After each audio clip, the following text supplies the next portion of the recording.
Good morning, Alex and friends. I'm Grace. Today is Friday, July 11th, 2025, and you're listening to Alex's News.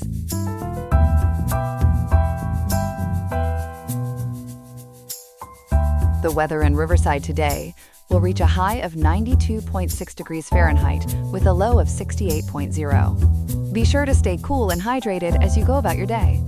Coming up on Alex's News, we'll examine the aftermath for a crucial U.S. communication dome after an attack by Iran. We'll also investigate the factors that could lead to millions of Californians losing their healthcare coverage. All this and more, right after the break, here on Alex's News. Stay tuned.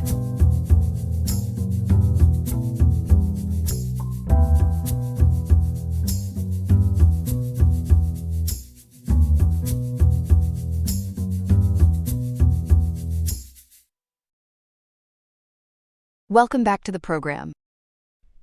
Our first story this morning looks at newly analyzed satellite imagery suggesting a significant strike on a crucial U.S. communications hub in Qatar. For more on this developing story, we turn to our national security reporter, Ethan. Ethan, thanks for joining us. What can you tell us about this incident? Grace, it appears an Iranian attack back on June 23, 2025, just 18 days ago, may have directly hit a vital U.S. communications facility at the Al Udeid Air Base in Qatar. This base, for those unfamiliar, serves as the forward headquarters for U.S. Central Command, or CENTCOM, which oversees U.S. military operations across the Middle East. So, this was a direct hit on an American facility? What exactly was targeted? According to reporting from Yahoo News, U.S. News & World Report, and CTV News, all citing the Associated Press, the specific target was a geodesic dome, often called a radome. Think of it like a giant golf ball on the ground. This radome housed a $15 million Modernized Enterprise Terminal, or MET. This MET, installed in 2016 by the U.S. Air Force, is critical for providing secure voice, video, and data services, linking U.S. service members in the CENTCOM area with military leaders worldwide. It even features anti-jamming technology, highlighting its strategic importance. That sounds incredibly vital. What's the concrete evidence that this radome was actually struck? The evidence primarily comes from satellite imagery, Grace. Photos from Planet Labs PBC show the geodesic dome clearly visible on the morning of June 23rd, just hours before the attack. However, subsequent images taken from June 25th onwards reveal the dome is, quote, gone, end quote, with visible burn marks and some damage to a nearby building. The rest of the base, interestingly, appeared largely untouched, leading analysts to suggest the damage was likely caused by a bomb-carrying drone, given the limited surrounding destruction. Further corroboration came from another private satellite firm, Satellogic, which captured imagery on June 24th, showing the same radome reduced to a, quote, blackened smear, end quote, as reported by Newsweek, The Cradle, KSAT, and the Times of Israel. The satellite imagery seems to paint a very clear picture. You say it looks clear, but has the U.S. military or Qatar publicly acknowledged this damage or its impact? That's where things get murky, Grace. Despite this compelling visual evidence, neither the U.S. military nor Qatar has publicly acknowledged the damage to the MET or commented on any operational impact on U.S. Central Command's secure communication capabilities at the base, according to Yahoo News, U.S. News & World Report, and the Associated Press. Conflicting narratives have emerged. Iran's paramilitary Revolutionary Guard insisted the base had been the, quote, target of a destructive and powerful missile attack, end quote. An advisor to Supreme Leader Ayatollah Ali Khamenei went further, claiming the base's communications were, quote, completely destroyed and cut, end quote. Completely destroyed and cut? That's a stark contrast to a lack of acknowledgement. How have Qatar and the U.S. responded to Iran's claims? Quite differently. Qatar's Ministry of Defense and Ministry of Interior stated that their air defense systems successfully intercepted most Iranian missiles, confirming no deaths or injuries. Qatari officials reported that only one of 19 missiles hit Al Udeid Air Base, causing no casualties and, quote, no damage, end quote, according to Newsweek, The Cradle, KSAT, and the Times of Israel. U.S. Central Command also affirmed that U.S. forces, alongside Qatari partners, successfully defended against the attack, confirming no U.S. casualties. And former President Donald Trump weighed in on this as well, didn't he? He did. Former President Trump publicly downplayed the event, calling it a, quote, very weak response, end quote. He stated that out of 14 missiles fired, 13 were intercepted, and one was allowed to continue, quote, because it was headed in a non-threatening direction, end quote, resulting in, quote, hardly any damage, end quote, and no American or Qatari casualties. Notably, Trump also thanked Iran for giving early notice, which he claimed allowed for evacuation and preparedness, as reported by Yahoo News, U.S. News and World Report, Newsweek, The Cradle, KSAT, and the Times of Israel. Early notice? That's an extraordinary detail for a military strike. Can you elaborate on that, Ethan? It certainly is, Grace. The assertion that Iran provided advance warning to both the United States and Qatar before the June 23rd attack is corroborated by multiple reports from July 2025. This notification, reportedly delivered hours before the strike via 2 diplomatic channels to the U.S. and directly to Doha, was aimed at minimizing casualties and preventing a full-blown conflict. It suggests a, quote, symbolic, end quote, retaliation, rather than inflicting significant damage. This strategy drew comparisons to Iran's 2020 approach when it warned Iraq before attacking a U.S. base following the assassination of Qasem Soleimani, as reported by Qazinform, Iran International, and Middle East Monitor. As a result of this advance warning, the U.S. had evacuated aircraft from the base prior to the attack, and Qatari officials confirmed Al Udeid Air Base was evacuated, quote, following established security and precautionary measures, end quote, according to Yahoo News, U.S. News and World Report, and the Associated Press. Satellite imagery taken just moments before the attack showed the base was mostly empty of aircraft, as Newsweek and the Arabian Stories uncovered. So, if the base was evacuated and the strike was potentially symbolic, could there be an explanation for the Radom's disappearance that doesn't involve it being completely obliterated? Is there another piece to this puzzle? That's a perceptive question, Grace. Yes, an alternative explanation has been proposed. Geodesic radomes are actually constructed with a modular design, resembling a, quote, giant 3D puzzle, end quote, allowing for assembly from multiple panels and, importantly, controlled disassembly, as detailed by spaceforce.mil and radome.net. The Modernization of Enterprise Terminals program itself emphasizes a, quote, modular design, end quote, for the terminal, and explicitly includes, quote, installation and deinstallation services, end quote, in its contracts, covering, quote, deinstallation of legacy terminals and radomes, end quote. The U.S. military frequently uses, quote, deployable, end quote, portable, end quote, shelters engineered for, quote, rapid assembly and disassembly capabilities, end quote, for communications equipment.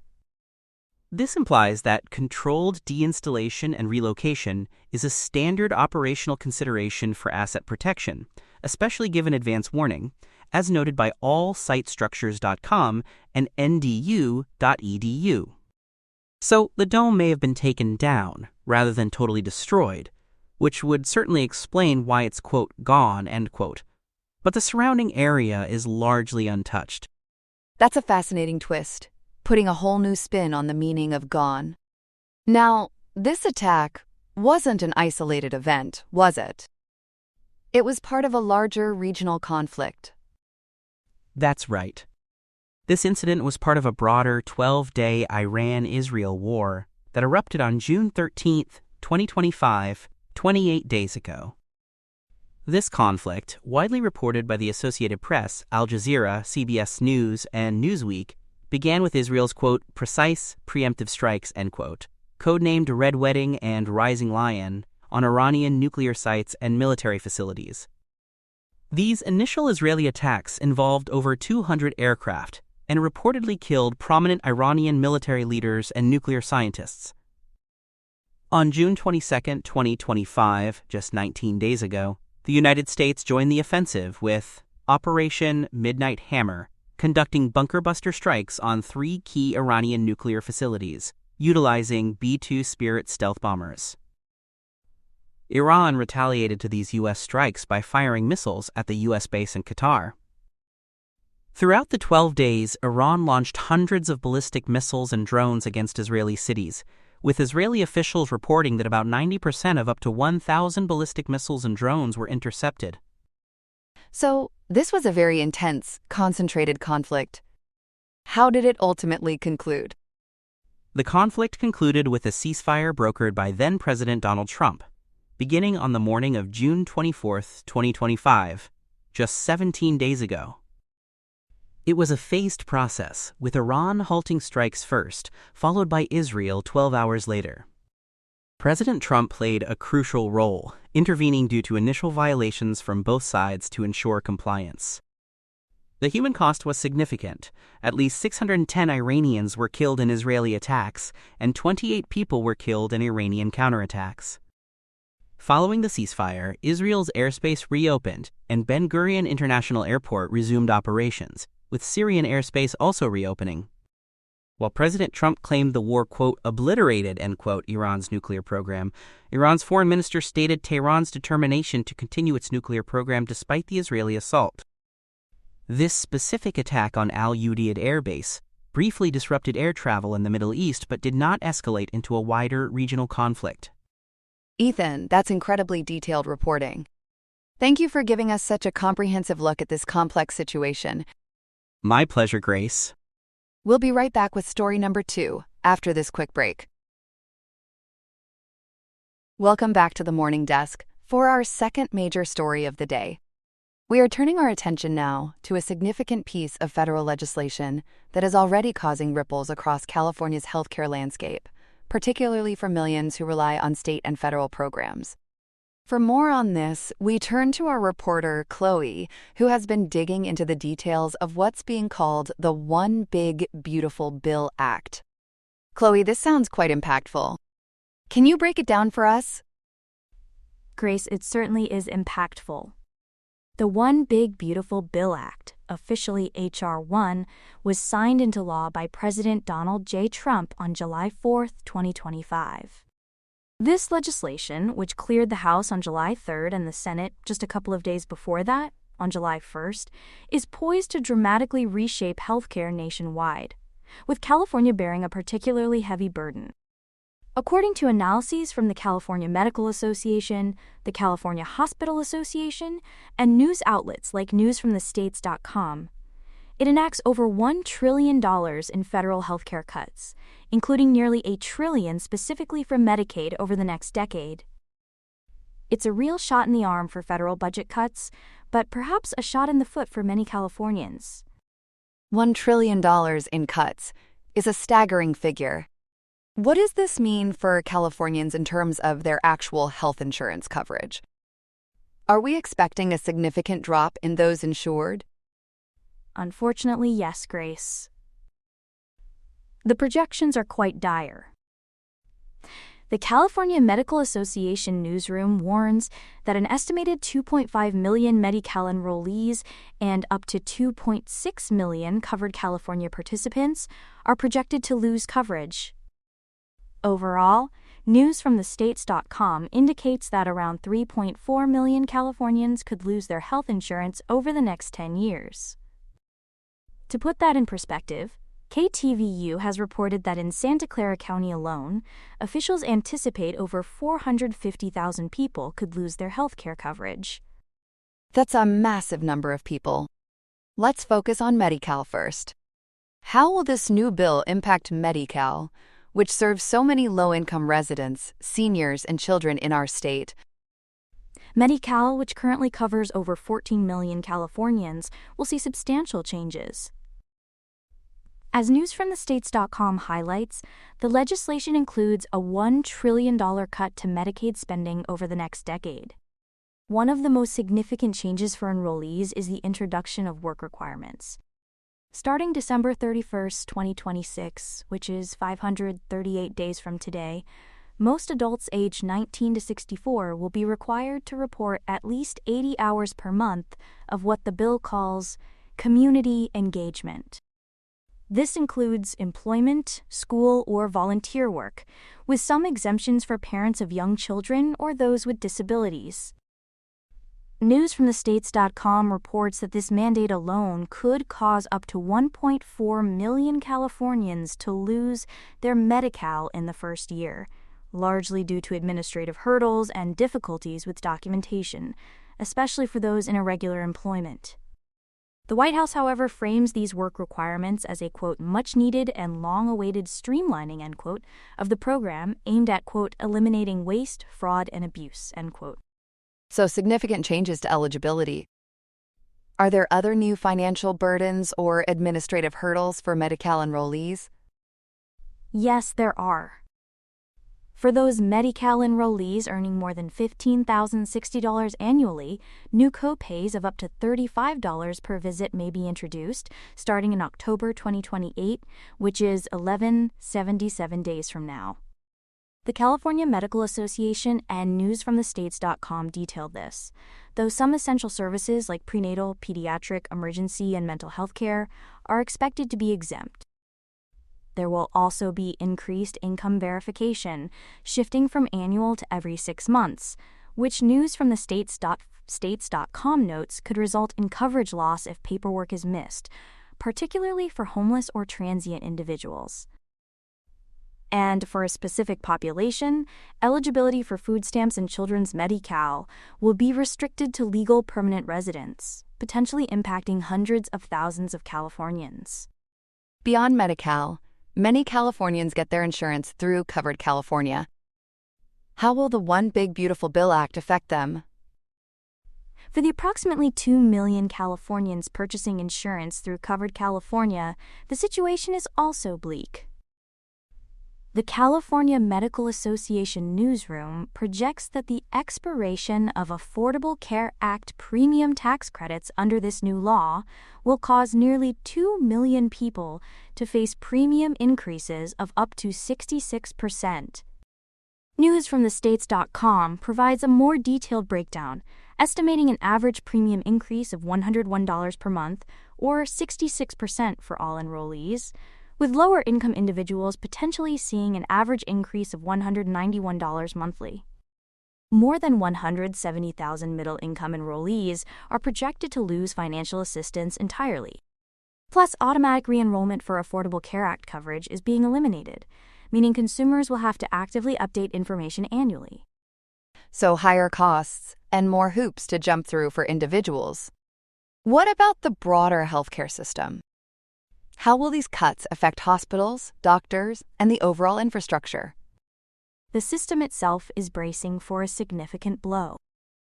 The California Medical Association warns that the bill slashes as much as $128 billion from California's healthcare system over the next 10 years by cutting provider taxes and capping state-directed payments.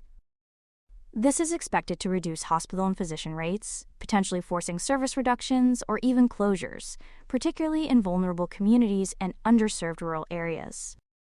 The California Hospital Association has released an early analysis stating California hospitals could lose between $66 billion and $128 billion in revenue over the next decade, dubbing it the, quote, biggest cut to Medicaid funding in the program's history, end quote, on their website, calhospital.org.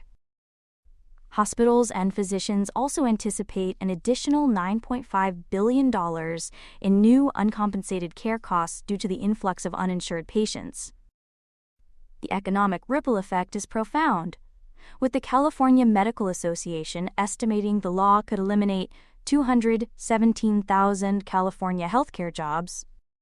It's a bitter pill for our healthcare infrastructure to swallow. That sounds like a crisis in the making, especially for regions already struggling. Are there any specific programs or populations that will be disproportionately affected by these cuts? Absolutely, Grace. The bill includes targeted impacts on several areas. Planned Parenthood, for example, faces a 1-year Medicaid defunding, projected to strip $305 million from California. The California Medical Association reports this threatens over 80% of the state's 1.2 million annual patient visits to its clinics, disproportionately affecting low-income individuals and Black and brown communities, as news from thestates.com adds.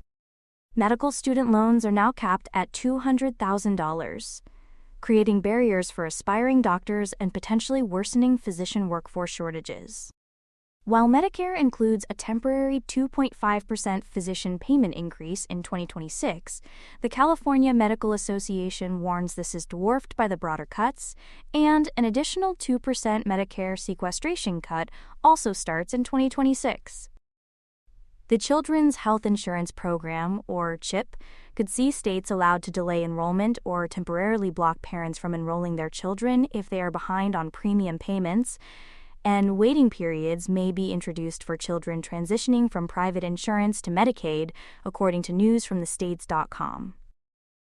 Collectively, these changes are expected to disproportionately affect lower-income individuals, people of color, seniors, and people with disabilities, who rely most heavily on public health programs. Given these severe projections, what kind of response are we seeing from California officials and healthcare advocacy groups? Are they exploring any ways to mitigate these devastating impacts? State officials and advocacy groups have voiced strong condemnation. Governor Gavin Newsom and Covered California Executive Director Jessica Altman have expressed strong opposition, according to news from thestates.com. The California Medical Association president, Shannon Udovic-Constant, MD, has stated the bill, quote, strips coverage from millions, guts provider funding, and makes it harder for patients to access care, end quote, vowing to continue fighting to reverse the damage. The California Hospital Association has been actively engaged in advocacy with briefings to members on the bill's implications. United Ways of California condemned the bill as, quote, devastating for California's working families, hospitals, and health systems, end quote. California health advocates highlighted its, quote, devastating consequences for millions of older adults, people with disabilities, caregivers, and families, end quote.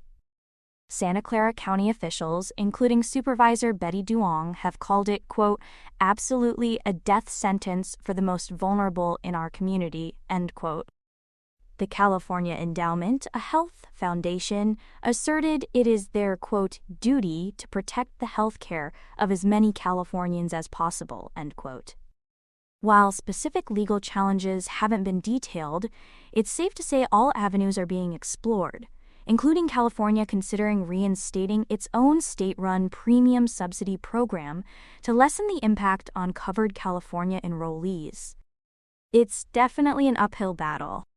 Chloe, thank you for breaking down this complex and concerning legislation. It sounds like healthcare headlines are giving us a significant pulse check. We appreciate you keeping us informed on this vital issue. My pleasure, Grace. For those wanting more information, much of this reporting comes from the California Medical Association, the California Hospital Association, news from thestates.com, KTVU, the White House, calhospital.org, CMAdocs.org, United Ways, CA.org, CAHealthAdvocates.org, the Merced Focus, and Calendo.org. Here are some other headlines. First up, the State Department is experiencing a diplomatic detox, undergoing what officials are calling the largest overhaul in decades. This bold new foreign policy begins right at home, with approximately 15% of its Washington-based staff facing the chopping block. That's nearly 2,000 positions being cut down to size, as hundreds of employees are expected to receive layoff notices as early as today. Secretary of State Marco Rubio is really cutting to the chase, aiming to eliminate what he describes as, quote, bloated bureaucracy and streamline operations. The plan aims to whittle down the department's 734 offices to a mere 602. While critics are concerned these cuts could leave us short-staffed on the world stage, especially in areas like human rights and democracy promotion, the administration insists this move is carefully tailored to shift power to foreign embassies. Meanwhile, the Department of Government Efficiency, or DOGE, is truly proving to be a government watchdog, a very well-connected one at that. Headed by billionaire advisor Elon Musk, Doge has just gained high-level access to the U.S. Department of Agriculture's Farm Service Agency payment system. That's billions in subsidies and loans for farmers and ranchers now within their reach, giving Doge the power to review and potentially plow under those payments. It's a move that certainly has some officials sowing seeds of doubt, especially given the lack of safeguards to monitor unusual activity. This isn't Doge's first rodeo. They've previously milked access to sensitive Treasury data, sparking legal challenges and demonstrating their mission to identify ways to reduce federal spending. In a move that's stirring up a real storm in the teacup, the Trump administration has announced it's pulling the rug out from under Head Start programs for immigrants without legal status. Health Secretary Robert F. Kennedy Jr. stated this is about protecting American interests, effectively closing the door on decades of policy that allowed undocumented families access to these vital community-level programs. The changes will limit Head Start eligibility to citizens and qualified immigrants, with the Department of Health and Human Services estimating this could free up over $300 million annually. The National Head Start Association, however, warns this could cause widespread fear and confusion, truly missing the mark on early childhood development for vulnerable children. Globally, a grim prognosis from the United Nations as they warn of a ticking time bomb in the fight against HIV/AIDS. A sudden withdrawal of $4 billion in U.S. funding, part of President Trump's order to suspend all foreign aid, could lead to more than 4 million additional AIDS-related deaths and 6 million new infections by 2029. The U.S. President's Emergency Plan for AIDS Relief, or PEPFAR, once a global lifeline, has seen its reauthorization expire, causing supply chain disruptions and clinic closures. While some countries are commendably stepping up their domestic budgets, UNAIDS Executive Director Winnie Byanyima warns that this financial shortfall could lead to a human rights long fall, potentially reversing decades of progress. Finally, out in Wyoming, they're digging into the past to fuel the future. The state is set to open its first new coal mine in decades, the Brook Mine, which is also making headlines as the nation's first new rare earth mine in over 70 years. Developed by Ramaco Resources, this project is literally hitting pay dirt, discovering valuable rare earth elements and critical minerals within the coal itself. These aren't just any old rocks. These elements are crucial for everything from wind turbines to electric cars and military hardware. This innovative carbon ore approach could significantly reduce America's reliance on foreign imports, particularly from China, potentially supplying up to 5% of the country's permanent magnet demand. It's a groundbreaking initiative that could truly mine a rich vein of domestic independence. That's all we have for now. Today's episode was made by Alexander King with Claude Sonnet 4.0, Gemini Pro 2.5, Gemini Flash 2.5, and Google Cloud Text-to-Speech. I hope you have a great day. I'll see you tomorrow, Alex.